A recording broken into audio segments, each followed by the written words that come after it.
Bismillahirrahmanirrahim. Assalamualaikum warahmatullahi wabarakatuh. Alhamdulillahillazi nahmaduhu wa nasta'inuhu wa nastaghfiruh wa na'udzu billahi min sururi anfusina wa min sayyiati a'malina. May yahdihillahu fahuwal muhtad wa may yudlil falan tajida lahu waliyyan mursyida. Asyhadu an la ilaha illallah wahdahu la syarika lah wa asyhadu anna Muhammadan abduhu wa rasuluhu la nabiyya ba'dah. Allahumma fasholli wa sallim wa barik ala Muhammad wa ala alihi wa sahbihi wa mawalah wa la haula wa la quwwata illa billah.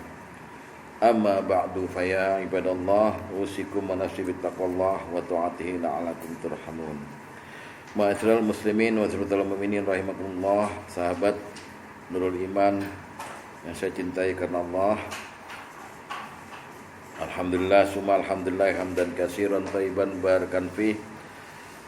Kita sama-sama selalu dan senantiasa dan wajib bersyukur kehadirat Allah Subhanahu wa taala atas segala limpahan rahmat dan karunia-Nya, pertolongannya, hidayahnya, kekuatannya, sehingga kita dapat hadir kembali di majlis taklim yang mulia ini dalam rangka thalabul ilmi dan silaturahim di antara kita semua. Mari kita tanpa berpanjang kalam langsung masuk kepada materi hari ini, yaitu meneruskan masalah fasakh atau pembatalan nikah. Yang kemarin sudah saya terangkan filosofinya. Fasakh itu dasarnya bahwa suami atau istri punya hak khiyar, hak memilih untuk membatalkan pernikahan yang ada atau melanjutkan. Fasakh ini kejadiannya ada di zaman Nabi, tetapi istilah fasakhnya itu tidak ada. Istilah fasakh itu datang dari ulama yang mengkaji ini secara dalam fikihnya gitu. Maka dinamakan dia fasakh karena dia punya ciri tersendiri, yaitu suami dan istri sama-sama bisa mempunyai hak pilih atau hak khiyar, atau diberikan hak khiyar oleh agama ini dengan beberapa sebab. Sebab pertama adalah suami yang pada saat akad nikah berjanji kepada istri untuk memenuhi permintaan istri. Sebenarnya syarat, disebutnya syarat dari istri, ya kan? Wah, saya nanti kalau saya mau nikah sama kamu, tapi jangan saya dibawa keluar dari kampung ini. Saya masih mau ngerawat orang tua saya yang stroke.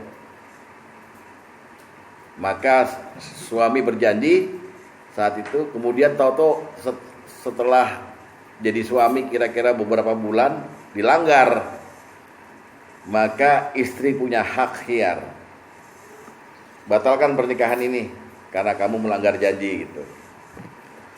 Lalu yang kedua sebabnya adalah suami punya hak khiyar karena istri tidak memenuhi kriteria yang dijanjikan juga atau yang diuraikan oleh keluarga ketika melamar gitu ya. Wah, ini anak saya perawan. Wah, anak saya cantik. Gitu. Tiba-tiba ketika ketemu pas nikah baru akad itu, biasanya kan ada budaya nggak mempertemukan dulu, baik melamar baik apa segala gitu. Tiba-tiba kok jelek gitu di mata dia gitu, maka pernikahan yang sudah berlangsung akadnya bisa dibatalkan dengan hak khiyar gitu. Tapi hak khiyar ini tetap dianjurkan oleh agama untuk supaya tidak digunakan. Bersabar aja gitu dengan keadaan yaitu yang jodohmu gitu, kira-kira begitu ya. Lebih utama tidak digunakan gitu. Tapi kalau mau menggunakan juga ya boleh-boleh aja. Hak khiyar ini memang terjadi perdebatan kalau sebabnya seperti itu. Maka yang tidak jadi perdebatan adalah yang sebabnya bahwa pernikahannya nomor 3 ini, status pernikahan itu melanggar syariat. Ini nggak jadi perdebatan, itu udah harus dibatalkan kan gitu ya. Di antaranya adalah kita sampai pada yang nomor pertama kan kemarin, yaitu menikah tanpa wali, kemudian menikah dengan mahram.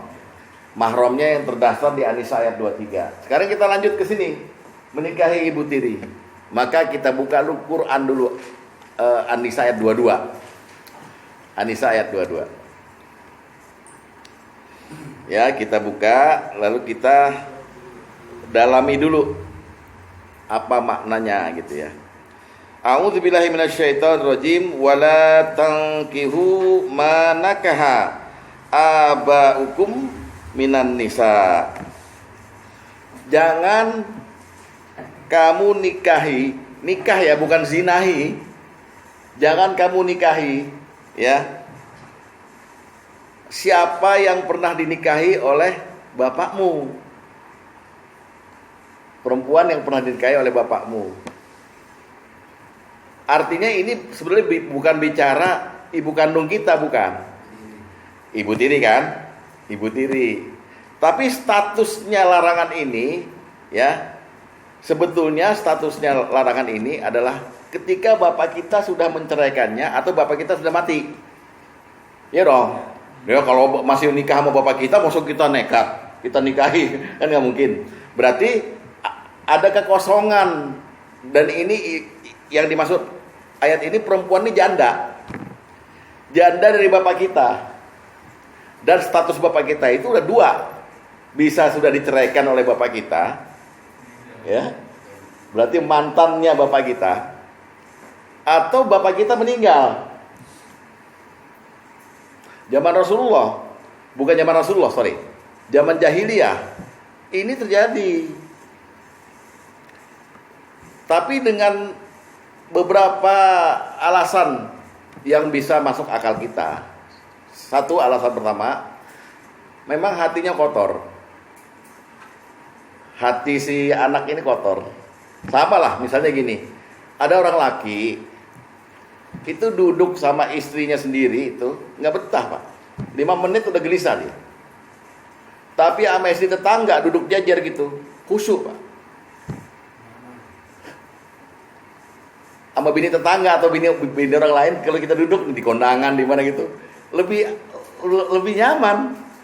Tapi kalau sama bini sendiri gelisah gitu. Nah, itu hatinya kotor.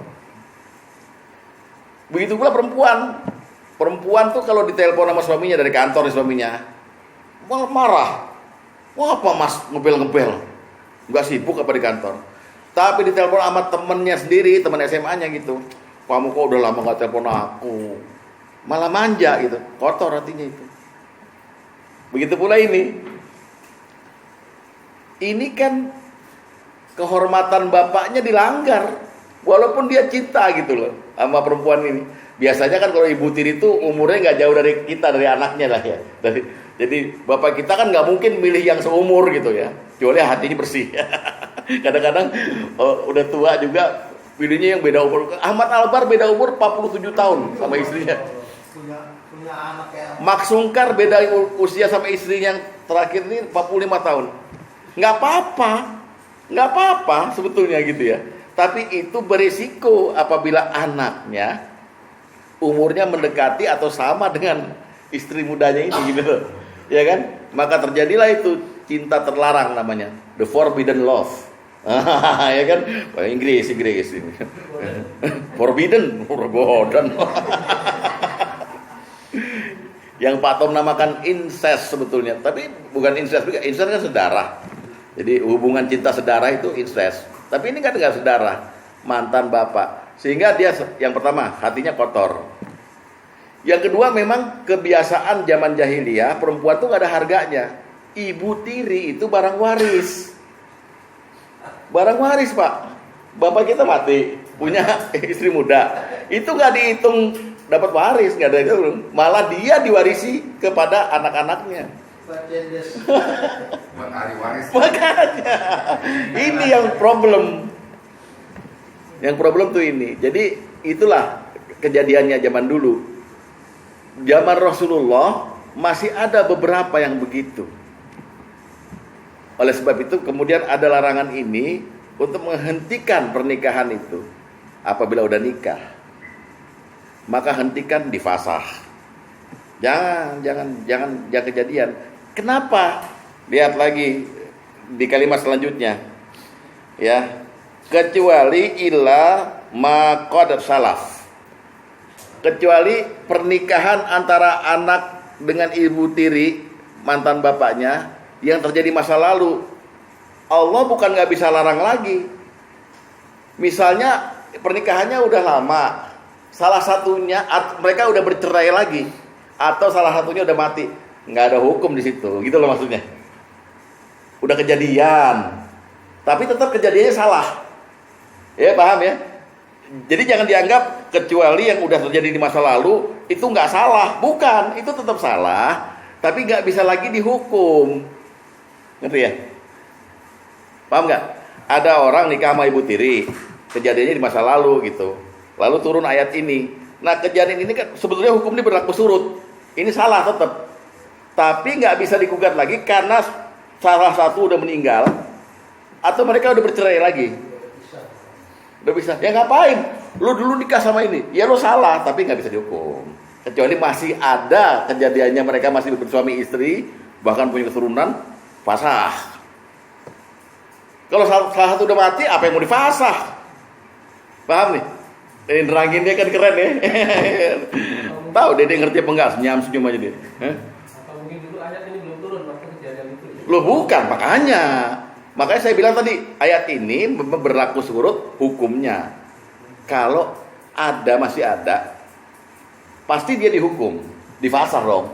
Tapi yang dimaksud dengan illa mangqad salaf, kecuali maksudnya ini kan wala, jangan, kecuali yang masa lalu itu harus dikecualikan kalau ada dua kondisi.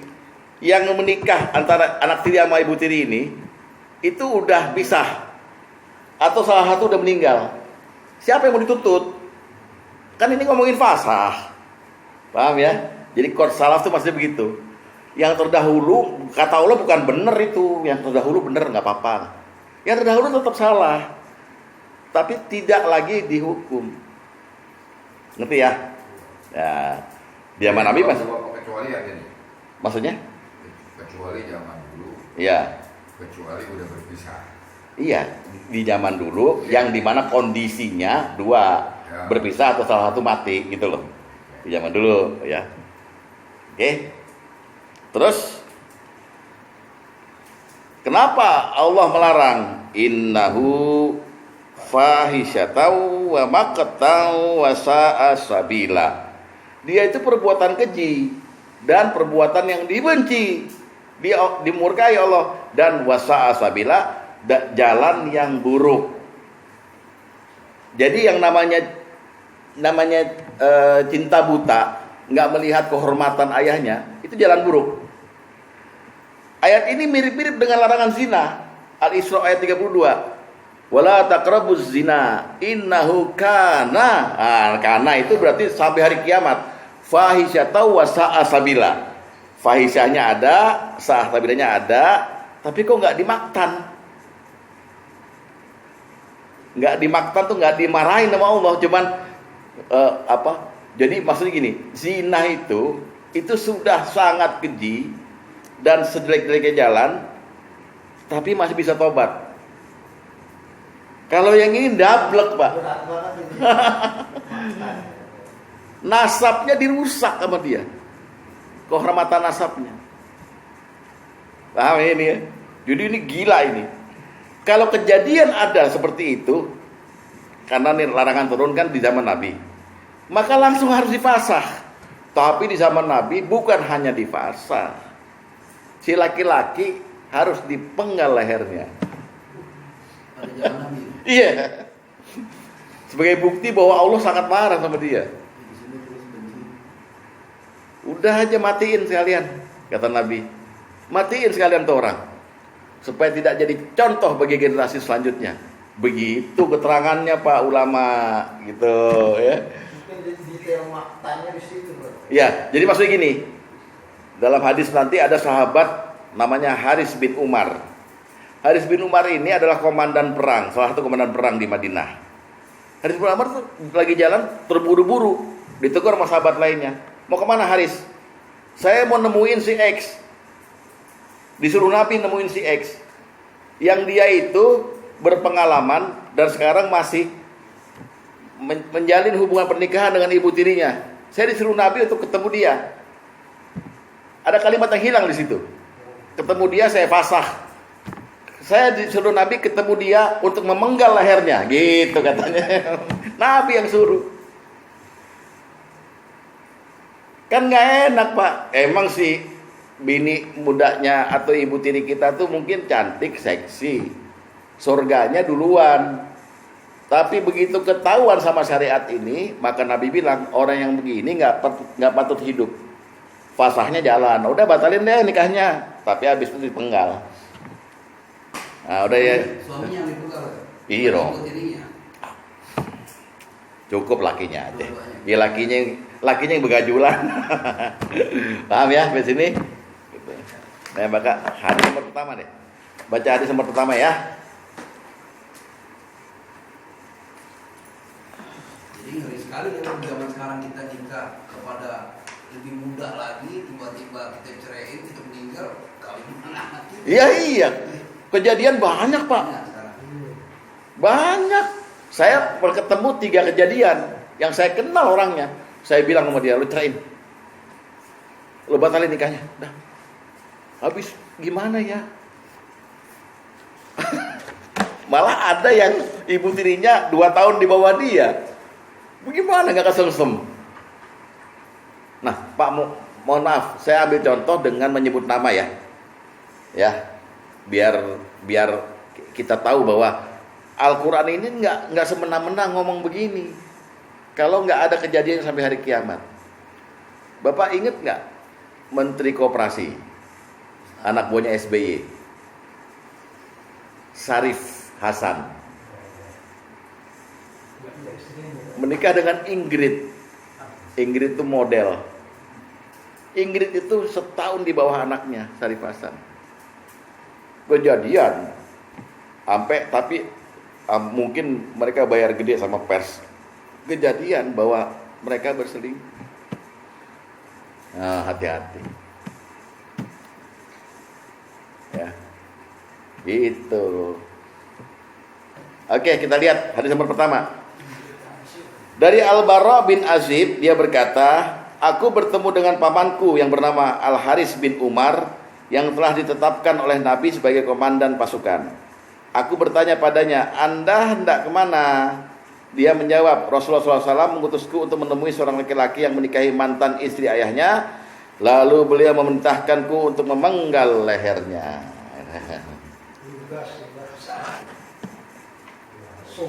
Kira-kira bisa dimaafkan gak sama manusia? Manusia bisa memaafkan,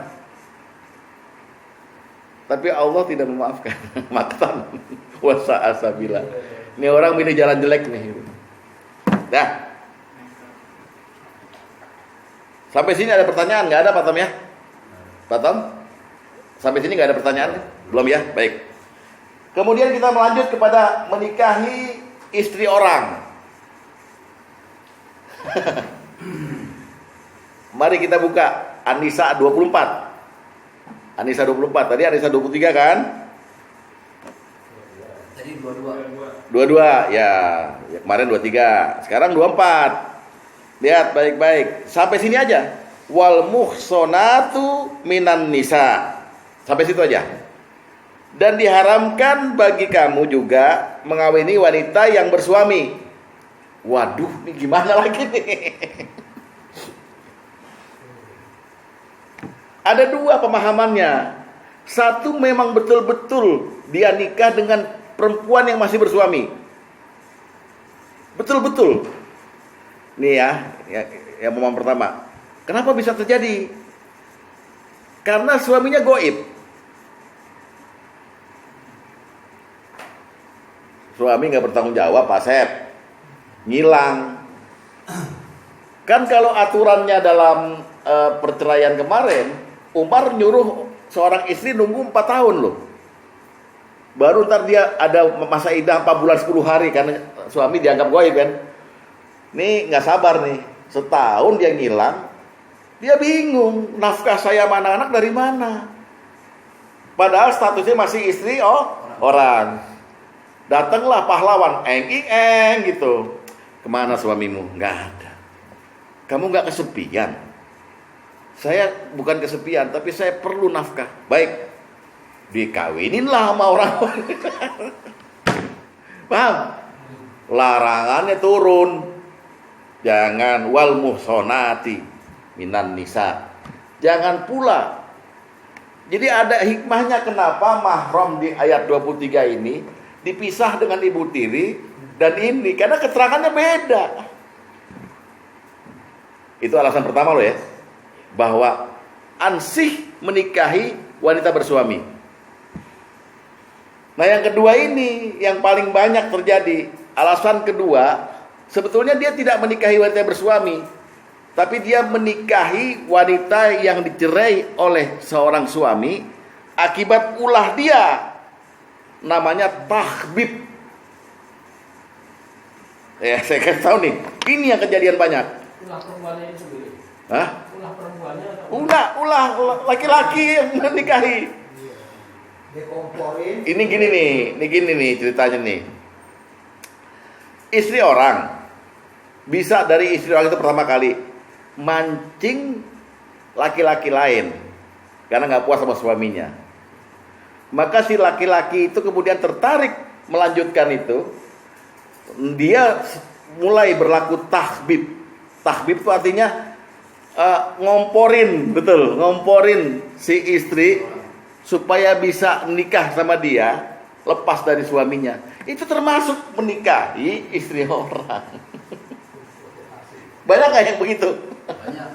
Kenapa? Karena rumput tetangga lebih hijau dari rumput sendiri. Rumput loh ya, bukan rumput bawah, bukan rumput loh. Rumput beneran. Tahbib. Tahbib. Itu merayu maksudnya. Rayu, segala macam, pacaran, selingkuh. provokasi. Itu juga termasuk bagian dari menikahi istri orang. Kejadian di Kerawang, Pak Haji punya penggergajian kayu. Iya, ada ya Pak Haji itu. Karyawannya banyak. Salah satu karyawannya kayak Ade Rai. Wah, bukan Ade Herman, Ade Rai. Nah, Pak Haji ini buka cabang di mana-mana sehingga sering pergi penggergajian kayu. Nah, si Ade Rai ini diamanatin Pak Haji jaga istri saya.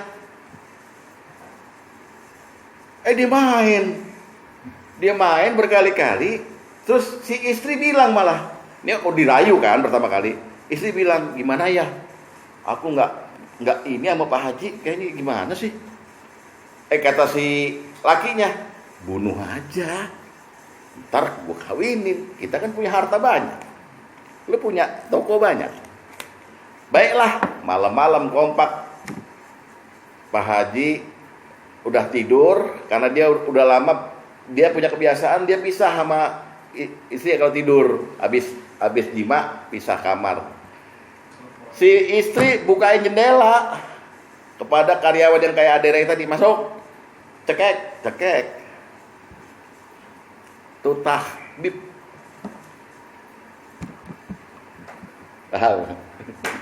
Gawat ini tahbib.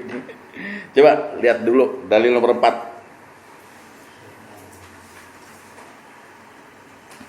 Dari kitab Aunul Ma'bud. Ya, ini pengertian tahbib nih. Man khabbaba zaujatam ri'in ay khoda'aha wa afsadaha au hasuna ilaihat talaqu liyatazawwajaha au yuzawwijaha li ghairi. Orang yang melakukan tahbib terhadap istri orang lain, maknanya adalah orang yang menipu wanita itu, merusak keluarganya atau memotivasinya agar cerai dengan suaminya, agar dia bisa menikah dengannya atau menikah dengan lelaki lain. Jadi cuma calo. Paham? Pak Asep pengen banget sama bininya, maaf ya, sama bininya si X gitu. Maka Pak Asep, rupanya bininya X juga menyambut Pak Asep dengan tenang. lama-lama akhirnya bini itu nggak nyaman sama suaminya sendiri, karena lebih nyaman sama Pak Asep. Gede gini kayak bison, ya kan? Kulitnya keras gitu kan. Lalu dia bilang, Pak Asep juga nanya-nanyain lagi. Dia tahbib, dia bilang, laki lu emang kayak gue. Nah, mulai ada comparison, perbandingan. Hancur Pak. Maka jangan biarkan istri Bapak kagum dengan siapapun, terkecuali dengan Bapak. Itu tuh rumus dari Ustadz Wahyu itu gitu. Jangan biarkan istri Bapak memuji laki-laki lain di hadapan Bapak. Iya, itu kan bibit tahbib. Umar ya. Itu bibit tahbib Pak. Kalau perempuannya Pak Haji, lagi istrinya termasuk takbir kan? Maksudnya gimana?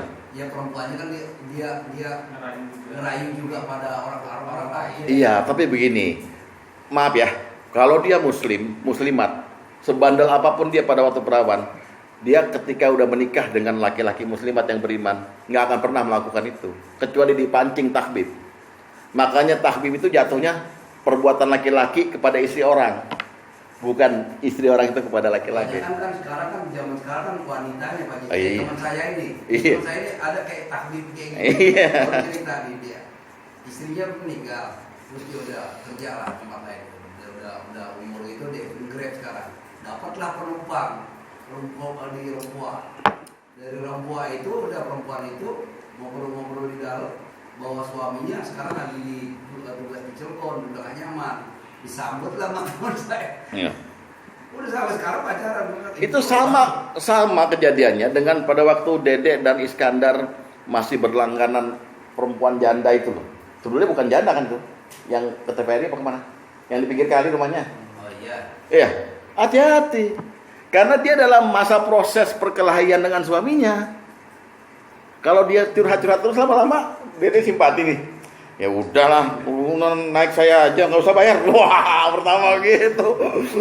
Ya, paham ya? Ini tahbib ini maksudnya menguraikan ini Pak Tom, menguraikan menikahi dengan istri orang. Yang ansih tadi. Hah? Kejadian itu tinggal suaminya kerja ke Jakarta, dikawin lagi pas pulang ngamuk. Ya iya. Kan di Tangerang Selatan. Subhanallah. Makanya. Kemarin di Gerita. Itu yang lain. Walaupun istri di rumah kagum kepada ustadz misalnya, lalu nanyain kabar ustadz kepada suaminya gitu, gimana ustadz? Ustadz Wahyu gimana? Hati-hati, langsung peringatkan, ini ustadzmu, gitu dong. Jangan Ustadz Wahyu itu orang lain, ngapain kamu? Bapak perlu cemburu seperti itu. Ya. Kalau nggak jayus, Hah? kalau nggak jayus gitu. Kalau enggak ya, oh, gitu ya. Jadi usaha setannya panjang cerita. Tapi begini, bisa aja terjadi perempuan sangat suka sama suatu selebritis. Yes. Movie. Ya. Ya. Taruhlah sekarang nggak trennya orang-orang Korea. Kejadian ada yang persis kayak dia gitu, kayak si selebritis ini. Nah, ini kan permainan setan semua ya. Iya. Nah, lah dia yang ini dia yang mau puji-puji di film ini tampangnya sama banget gitu. Tapi kita kalau case-nya adalah istri orang ya, atau perempuan yang bersuami, sepertinya gampang dicerna bahwa ini adalah haram. Ya kan? Karena ya dia masih ada yang punya. Iya. Sama aja rumah saya sertifikatnya nama saya udah mati. Iya. Orang lebih kayak gitu. Tapi masalahnya dalam istri itu statusnya bisa kita masukin bahwa apabila suaminya baik, tidak ada berita, dalam waktu kurun yang mungkin bisa masuk aplikasi seperti cerai, Iya. ya kan? Masih dianggap itu istri orang lain ya? Ya enggak, kalau sudah dilaksanakan syariat. Ya? Kalau sudah dilaksanakan syariat, yaitu ya seperti zaman Umar kan, Ya. 4 tahun menunggu, lalu masa iddah 4 bulan 10 hari, berarti udah statusnya dengan yang goib itu sudah cerai, baru boleh. Jadi bukan artinya harus ada semacam administrasi resmi Ya. cerai, Ya. gitu kan. Atau ada apapun lah perkataan daripada suami menceraikan lah, gitu. Iya. Tapi bisa juga masuk dia gaib, nggak ada berita, Iya. statusnya bukan istri orang lain lagi loh gitu. Karena aplikasinya udah bisa digolongkan bahwa dia cerai gitu. Iya, itu tadi. Makanya kan di syariat udah mengatur kemarin yang kita ngomongin soal talak itu kan. Bahwa salah satu talak terjadi apabila suami goib. Nah, goibnya ini kan berapa lama ada aturannya. Ya, betul. Iya, betul. itu kalau dia aplikasikan itu nggak ada masalah. Si laki bukan tahbib. Yang dimaksud tahbib itu begini nih. Yang kedua ya, yang dia bukan menikahi istri orang secara ansih, tapi dia mendorong. Kalau kita di sini Ah. ya, yang udah mengikuti pengajian, Ah. ya, kalau bicara baik itu merayu dengan istilah Iya. takbib, Mm-mm. ya, Mm. takbib ya. Tahbib. Mm. Ini gampang sekali bilang bahwa ini haram Ah, terhadap istri orang lain. iya. Ya kan? Apalagi menikahi gitu loh. Iya. Jadi ini suatu hal yang sangat transparan bahwa ini adalah haram. Iya. Artinya kita nggak mesti kaji lagi nih. Iya. Tapi kan kita Maksudnya sangat mudah bahwa ini nggak ada cerita lah kalau ini. Baik dalam arti non muslim atau non syariat pun menganggapnya ini adalah tidak acceptable. iya. Ya, Ah. kecuali yang swinger lah segala macam itu. Iya. Tapi kan bukan nikah itu hanya Iya. dalam artian hanya bersungguh gitu. Iya. Ah. Nah, ini kalau menikahi ya kan, baik itu non Islam pun menganggap ini adalah hal yang melanggar norma. Gitu. Iya. Ya kan? Baik. Ya. Saya setuju. Tapi gini, kita ini ada di kajian fasah. Oke. Ya, kan ada di kajian fasah bahwa kalau kita menikahi istri orang secara buat dia masih istri orang, maka pernikahannya harus dipasah kan? Iro. Nah, sekarang ada muncul perbuatan yang mengantar ke arah sana, ke arah menikahi istri orang, tetapi dengan taktik yaitu lo ceraiin lo sama gue. Nah, secara hukum si suami itu bisa kemudian kok ya istrinya sendiri yang kabur dari dia gitu karena takbib itu. Secara teori suami ini setelah mereka menikah misalnya gitu ya, menceraikan terpaksa lah gitu karena dia udah selingkuh, bisa mentakbib, bisa memfasah. Saya nggak terima gitu. Nah itu kejadiannya begitu soalnya, makanya dikaji. Kalau hukumnya udah jelas haram, sesuatu yang mengantarkan kepada keharaman haram juga, gitu loh maksudnya. Nah ada perbuatan yang memang nggak populer, namanya takbib ini nggak populer di kita. Kita taunya kejadiannya seperti itu zohirnya, tapi namanya apa kita nggak tahu. Makanya saya uraikan sekarang, namanya takbib yang mengantarkan kepada menikahi istri orang. Dalam makna yang kedua tadi, mana pertama kan ansih menikahi istri orang yang goib segala macam, itu udah lewat pasti itu. Nah ini ada menikahi istri orang, ya, memang pada saat dia udah diceraikan, tapi perbuatannya itu disebabkan oleh kegetolannya dia untuk merayu gitu. Itu juga masuk dalam bagian menikahi istri orang. Membuat orang menikah dengan istri orang menikah dengannya dengan jalan haram, selingkuh atau membunuh suaminya atau segala macam gitu. Itu namanya takbib. Makanya Rasulullah sendiri buka hadis nomor 8. Rasulullah sendiri itu menyindir takbib dengan kata-kata ini. Dari Abu Hurairah dia berkata Rasulullah SAW bersabda, bukan termasuk golongan umatku orang yang memerintahkan seorang wanita untuk melakukan hal yang dibenci suaminya. Ada nggak kejadiannya kira-kira? Ada. Kalau masa Rasulullah ngomong angan-angan gitu, itu namanya hukum takbib. Rasulullah berlepas diri, maksudnya kamu udah bukan Islam lagi kalau kamu sampai begitu gitu. Nah itulah apa maknanya kita mesti mengkaji takbib ini. Memang sih terus terang aja, secara naluriah kita ini laki-laki kadang-kadang lebih suka lihat bini orang. Saya bilang tadi lebih suka lihat bini orang. Nah, lihat begitu aja udah kotor hati kita, ya kan? Lu kita nikah sama si X, tapi kita lebih seneng membicarakan si Y gitu loh, istri yang notabene istri orang gitu. Itu bibit tuh Pak. Bibit artinya tidak puas terhadap apa yang Allah negarakan pada kita sebagai jodoh, malah berangan-angan atau berhayal untuk bisa memiliki istrinya tetangga gitu loh. Kira-kira ada nggak begitu?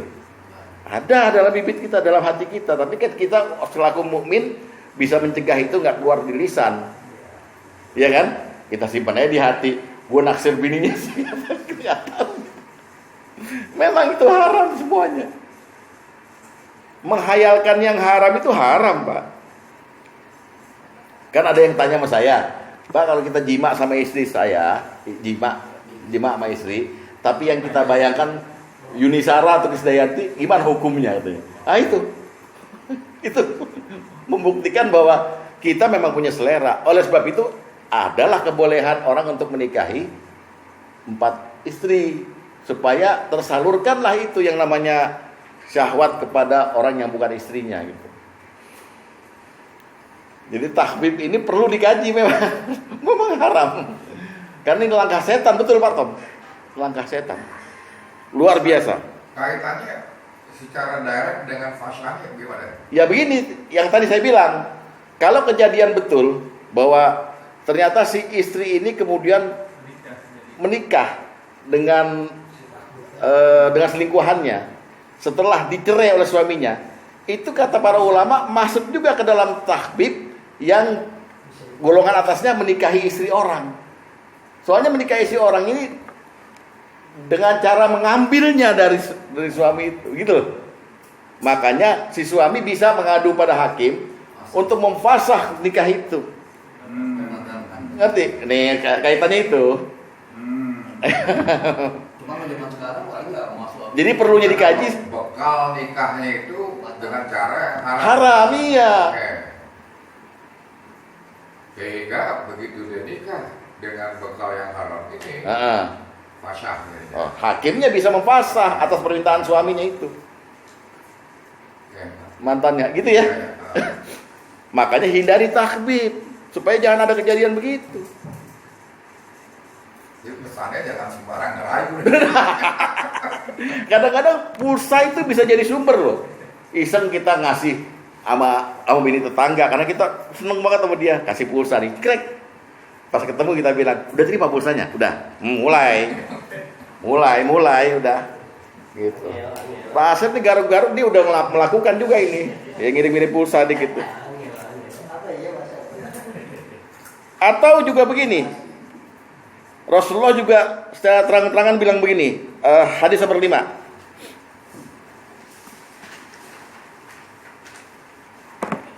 Dari Abu Hurairah dia berkata, Rasulullah SAW bersabda, siapa yang merusak hubungan, ya, man afsadam ra'atan ala zaujiha, barang siapa yang merusak hubungan seorang wanita dengan suaminya, dia bukan termasuk golonganku. Jadi dia merusak perkawinan orang untuk dia kawini. Ia menikahi istri orang sebetulnya. Kenapa sih nggak cari gadis aja? Kenapa sih? Gitu loh. Begitu curhat dari uang peluang. Terus Ya, itu kan teman-teman. Setan yang bisa begini, dia punya prestasi ini dari orang terdekat. Kaitan Iblis. macam itu. Yang bisa berusaha. Kalau zaman sekarang mah bukan yang menikahi putri itu yang langsung ditinggal parah. Sekarang. Tapi zaman sekarang bisa loh kita tentunya hakim yang seperti Ustaz bilang itu kan nggak ada lagi sekarang itu kan. Ya. Iya. Tapi kita sebagai orang Islam dan mengetahui pelajaran ini, jangan sampai kawin dengan hasil rayuan dengan bini sehingga ditarik, karena itu masak. Karena begitu letaknya.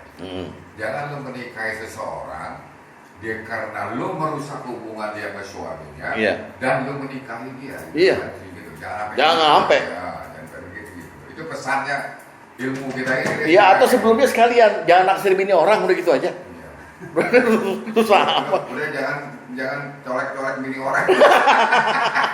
Enak kan kalau mengkaji begini, jadi jelas. Kita punya pagar. Bilangin sama bini di rumah masing-masing, jangan tertarik dengan omongan orang yang bikin kamu kagum gitu loh. Karena kadang-kadang bini kita tuh kagum sama omongan orang. Saya aja sama istri saya bilang, dia kan sering cerita kalau ngaji di mana-mana gitu, ustadz itu waduh ustadznya begini gitu. Tapi giliran saya terangin agama, ngantuk tidur. Saya bilang saya cemburu sama kamu. Ustadzmu siapa sebenarnya gitu. Baru nggak lakukan lagi dia. Hati-hati. Aku nggak tahu saya juga ustaz. Apa? Aku nggak tahu saya juga ustaz. Jangan gitu dong. Mertua gue juga tahu gue ustaz. Ya. Nah, Ibnul Qayyim Al-Jauziyah meneliti dosa takhbib ini dalam kitab Ad-Da'wa Wad-Dawa. Nomor 3. Dalil nomor 3, lihat. Waqad la'ana Rasulullah sallallahu alaihi wasallam man fa'ala dzalika wa tabarra'a minhu. Sungguh Rasulullah SAW telah melaknat orang yang melakukan tahbib dan beliau berlepas diri dari pelakunya.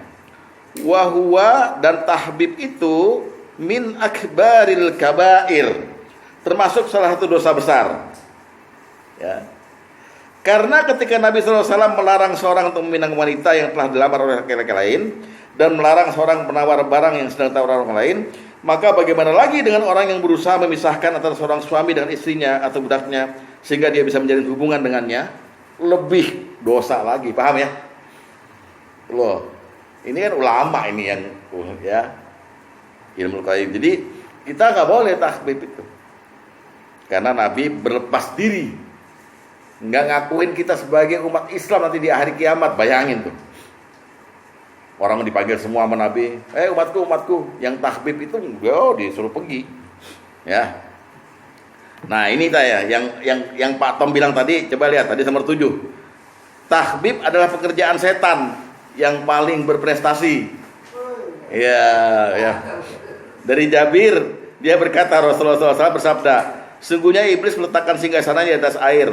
Setelah itu dia menugaskan anak buahnya. Anak buahnya yang peroleh kedudukan tinggi di sisinya adalah yang berhasil menggoda manusia.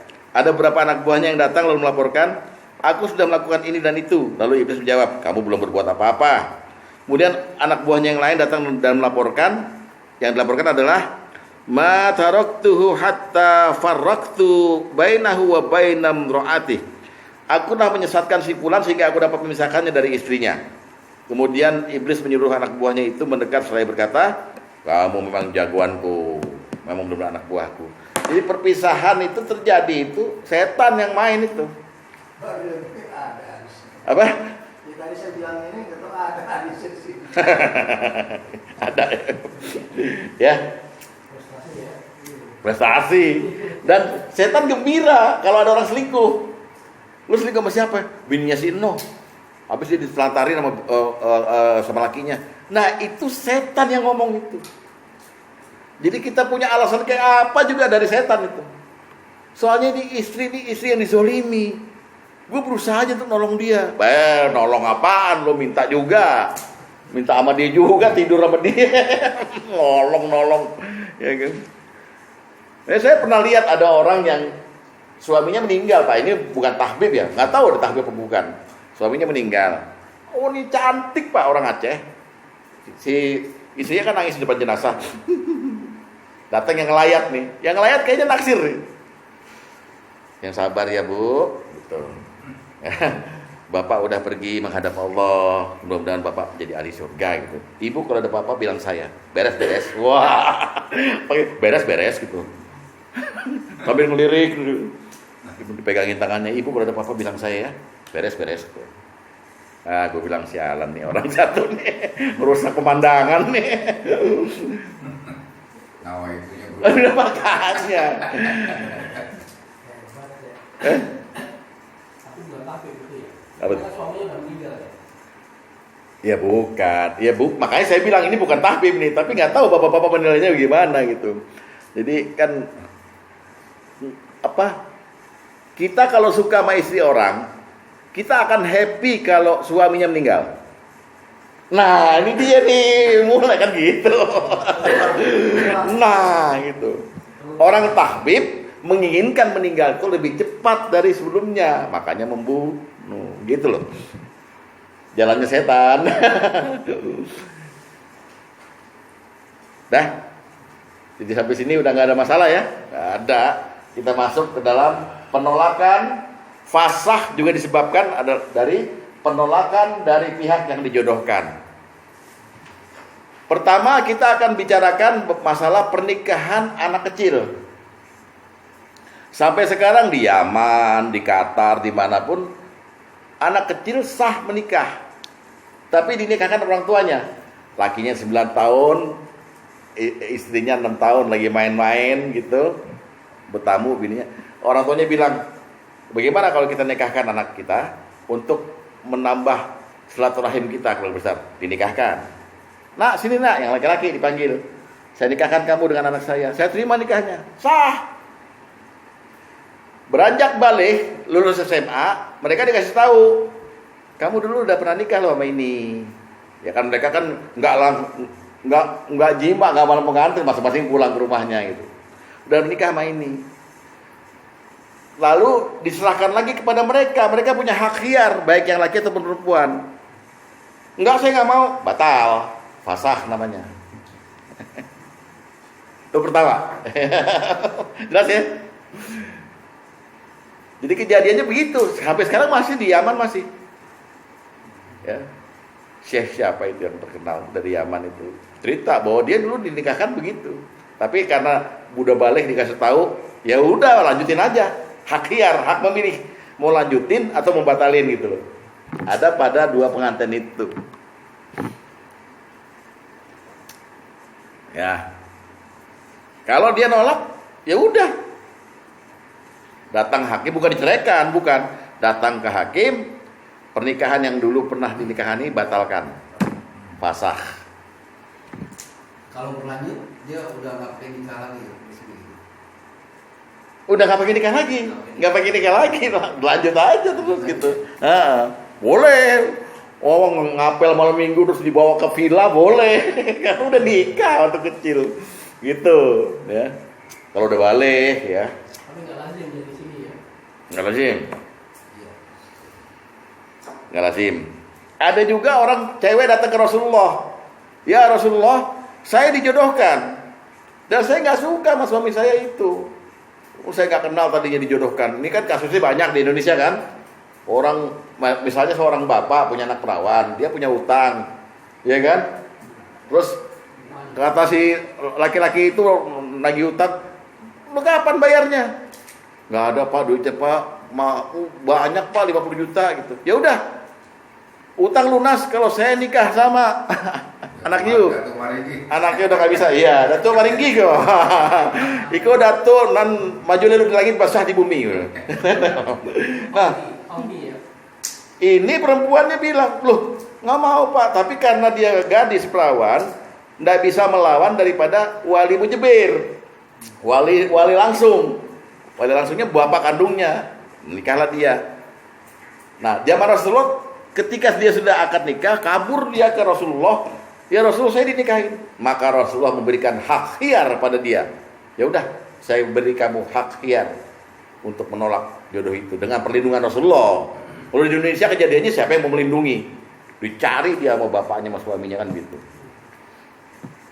Rasulullah sendiri pernah ditolak. Udah dinikahkan sama Bintul Jaun. Ya, dinikahkan. gitu. Hijab. Iya. Terus si Bintul Jaun bilang, saya berlindung kepada Allah dari dirimu. Nolak kan dia? Rasulullah nyuruh dia kembali kepada keluarganya. Itu namanya fasah, batal nikahnya. Bukan cerai. Batal nikahnya. Itu kan Ustaz teliti kan? Gitu. Ayo kita lihat dulu. Hadis nomor 2 dulu. Ya. Ini adalah hadis Tirmizi yang juga mengulas dari sudut pandang para ulama, dirangkum oleh Tirmizi, ahli hadis ya. Dari Abu Salamah dari Abu Hurairah berkata, Rasulullah SAW bersabda, wanita yatim jika hendak dinikahkan harus dimintai pendapat dan izinnya. Jika dia diam, maka itulah izinnya. Jika dia menolak, maka tidak boleh dipaksa. Maksudnya jika telah balik dan menolak pernikahannya. Oh, jadi wanita yatim ini masih kecil. Ya. Ketika dia waktu masih kecil aja, dia harus ditanya. Menurut ini ya, menurut Rasulullah. Ketika kecil dia mau dinikahkan, dia bilang nggak mau karena nggak ngerti pernikahan itu apa. Jangan dipaksa. Gitu. Tapi kalau dia mau, ketika balik dia punya hak untuk menolak pernikahannya. Maaf, saya nggak mau lagi sama dia gitu. Gitu ya. Itu namanya hak khiyar, fasakh, pernikahannya dibatalkan. Terus hadis makna diriwayatkan dari Abu Musa, Ibnu Umar dan Aisyah. Abu Isa berkata, Abu Isa ini adalah Tirmizi ya. Hadis Abu Hurairah adalah hadis hasan. Oke. Nah, ini dia. Waqtalafa ahlul ilmi, para ulama berselisih pendapat mengenai menikahkan seorang anak yatim. Sebagian mereka berpendapat, lihat, annal yatimata iza zuwijat fannikahu mauquf ya, hatta tablugha fa iza balagta falahal khiyaru. Nah, ini fi ijazatin nikah au fashih. Jika anak yatim dinikahkan, maka keberlangsungan nikahnya menunggu dia balik. Jika telah mencapai akil balik, dia boleh memilih untuk melanjutkan pernikahannya atau membatalkannya. Ini pendapat sebagian tabi'in. Sebagian ulama lagi berpendapat tidak boleh menikahkan anak yatim hingga dia balik, dan tidak ada khiyar dalam pernikahan. Jadi ada ulama ikhtilaf, boleh nikahin anak kecil, nanti kalau udah gede dikasih hak khiyar. Ini dari awal udah nggak boleh, paham ya? Nah, ini pendapat Sufyan Ats-Tsauri dan Syafi'i. Sedangkan Ahmad dan Ishaq berkata, jika anak yatim telah mencapai umur 9 tahun lalu dinikahkan dan dia rela, maka nikahnya sah dan dia tidak memiliki hak khiyar saat balik. Kalau ikhlas. Jadi nggak ada fasakh lagi udah kalau ikhlas. Keduanya berdalil dengan hadis Aisyah. Dia berkata Rasulullah SAW mulai menggauli pada umur 9 tahun. Aisyah berkata jika anak perempuan berumur 9 tahun dia sudah menjadi balik. Jadi kita mengetahui dari hadis ini bahwa anak perempuan zaman Rasulullah mens haid di usia 9 tahun. Jadi dulu ada budaya, ada adat yang boleh dijima tuh yang udah haid. Kalau yang belum haid Anda merusak. Karena anak belum haid itu belum keluar yang namanya sel telur itu, belum ada hasrat, Pak. Belum ada hasrat apa-apa gitu, ya. Dah. Kemudian kita lihat tadi soal seorang gadis yang dijodohkan yang nggak mau. Hadis nomor 9.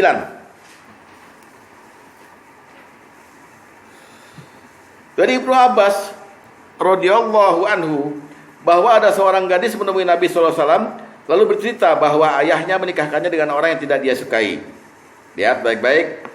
Fa khayyaraha an-nabiy sallallahu alaihi wasallam. Maka Nabi SAW memberikan hak kepadanya untuk memilih atau khiyar mau fasakh atau mau lanjut. Ya. Terakhir sekali hadis nomor 6. Rasulullah melakukan fasakh kepada Bintul Jaun. Dari Urwah dari Aisyah radhiyallahu anha dia berkata bahwa ketika seorang perempuan keturunan Al-Jaun atau Bintul Jaun dihadapkan kepada Rasulullah SAW, maksudnya dinikahkan ya, dan beliau pun mendekat kepadanya waktu malam pengantin di kamar pengantin. Lantas perempuan itu berkata, lihat, a'udzubillahi minka, aku berlindung pada Allah darimu. Maka beliau pun bersabda kepadanya, apa sadanya, laqad usti bi'azimil haq, bi'azim al-haqqi bi ahlik. Sungguh kamu telah berlindung pada zat yang maha agung, kembalilah kepada keluargamu. Namanya fasah. Demikian, sampai situ dulu.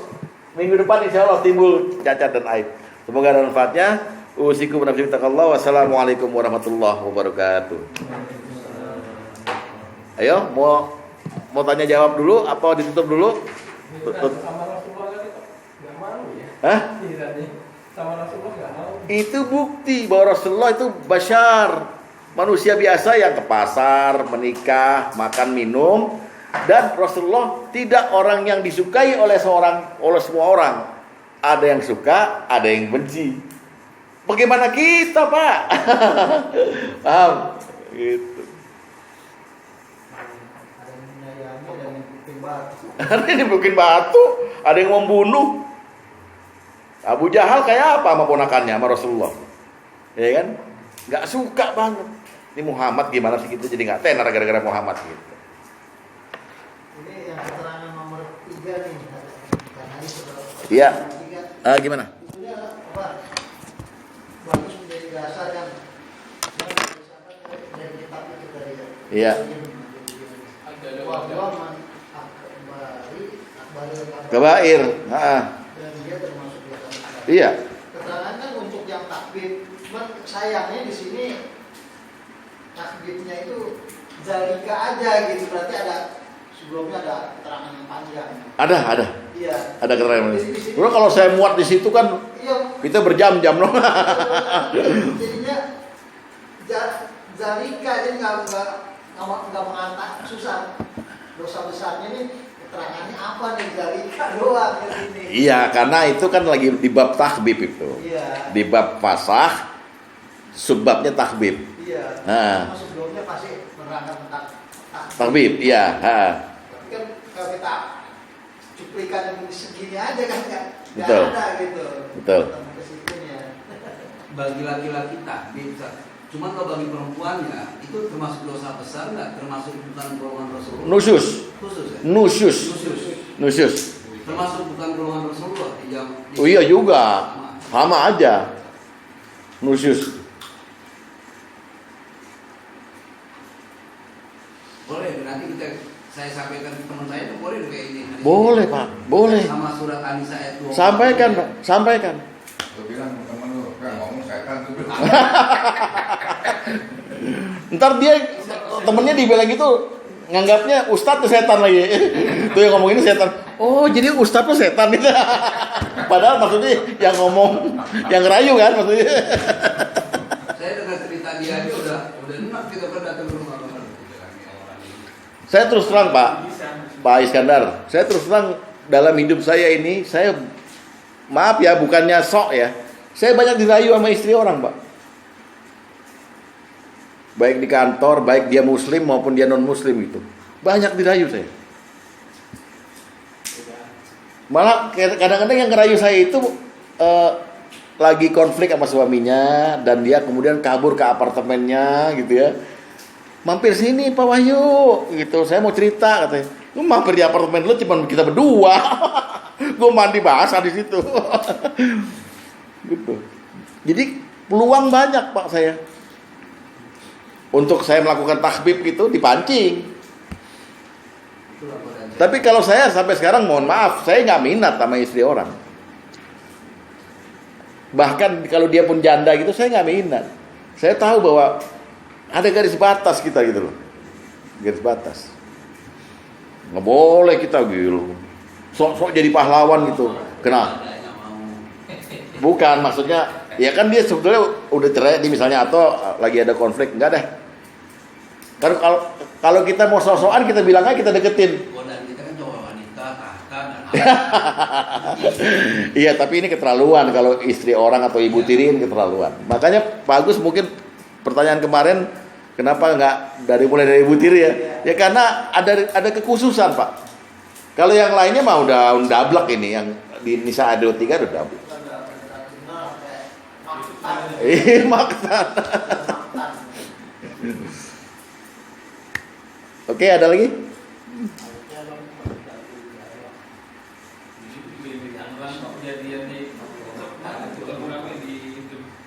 Di YouTube. Jadi di Gempit berantem, ditinggal pergi, tinggalnya nggak jauh udah ke Jakarta. Pas pulang udah kawin. Udah nikah. Padahal belum dicerai lagi. Wah, bubar itu. Suami istrinya terjepit. Waduh.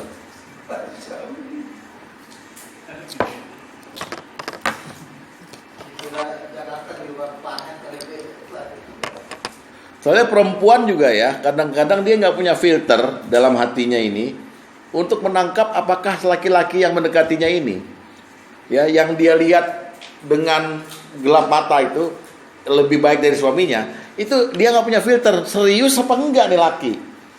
Maksudnya serius bertanggung jawab, apa nggak cuma minta badan saya doang dengan bayaran? Apa bedanya sama pelacur? Dan laki-laki itu kan memang nggak serius. Dia nggak bisa jadi kapten. Sebetulnya gini loh, mendingan poligami, udah gitu aja deh. Sekalian kan. Jadi datang ke tempat si janda atau apa itu lega. Bini saya tahu saya kemana kalau saya nggak ada di rumah, gitu deh kira-kira. Berani nggak begitu? Pak Tom berani. Ya kan? Gitu. Tapi kalau kita main-main sembunyi-sembunyi, udah. Kita mulai melakukan secara tidak sadar melakukan tahbid. Dan sekarang zamannya udah lewat sini aja tahbid cukup.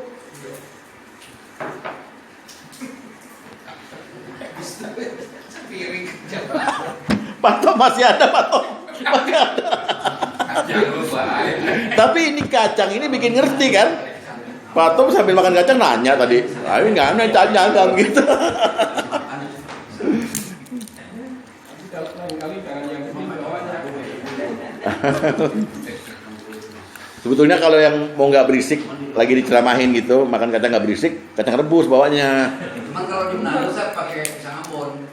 Iya. Pakai kacang jadi iya. Ada pisang Ambon dibuka makan kacang. Nggak tahu deh. Saya udah tradisi sana. Kacang cuma gede-gede kacang kulit kayak gini. Saya tahunya bapak itu kalau dia makan kacang kulit makan aja pakai pisang. Paling di mana masalahnya? Paling di mana? Oh, pasar itu kacang harus pakai pisang juga. Bapak. Oh, gitu. Ambon. Nah, minggu depan kita akan masuk ke ini doang nih. Timbulnya aib atau cacat, istri merdeka, suami masih budak. Ini ada hukumnya memang. Kalau istri merdeka, jadi dua-duanya sama-sama budak nih. Ini budaknya Ono, ini budaknya No, atau budaknya satu itu. Tahu-tahu istri dimerdekakan sama orang, maka istri punya hak liar. Karena dia nggak mau bersuamikan budak, maka dia punya hak pilih lanjutin lagi sama suaminya atau meneruskan. Seorang perempuan dulu gitu, Rasulullah tuh sampai membujuk, kesian suamimu tuh nangis-nangis gitu. Tapi kamu punya hak liar, jadi Rasulullah nggak bisa mencegah. Tapi kesian suamimu. Lalu si cewek ini bilang, Anda memberitakan saya atau apa? Enggak, saya cuma menganjurkan saja supaya kamu balik. Rasulullah menghormati hukum. Untung perbudakan udah nggak ada di kita. Kalau ada, lu budak, bini lo budak, atau bini lo dibeli orang gitu. Saya pikir minggu kemarin istri merdeka suaminya masih budak. Wah, ini suami disuruh nyuci, suruh apa jadi budak. Enggak. Lagi suami jadi budak. Suruh nyuci, suruh ngepek, istrinya jalan-jalan dulu. Nah, baru ntar di sini diterangkan fasah nih gimana. Ada ulama yang membolehkan fasah itu dilakukan sendiri sama suami langsung, atau ada harus lewat hakim. Atau anjuran supaya jangan fasah, sabar aja gitu Pak. Nah, di sini. Habis ini bab terakhir dari rujuk dan tolak adalah tindakan yang mencegah terjadinya talak. 5 pertemuan. Berarti sampai akhir Desember kan? Tuh. Solusi untuk mencegah terjadinya talak.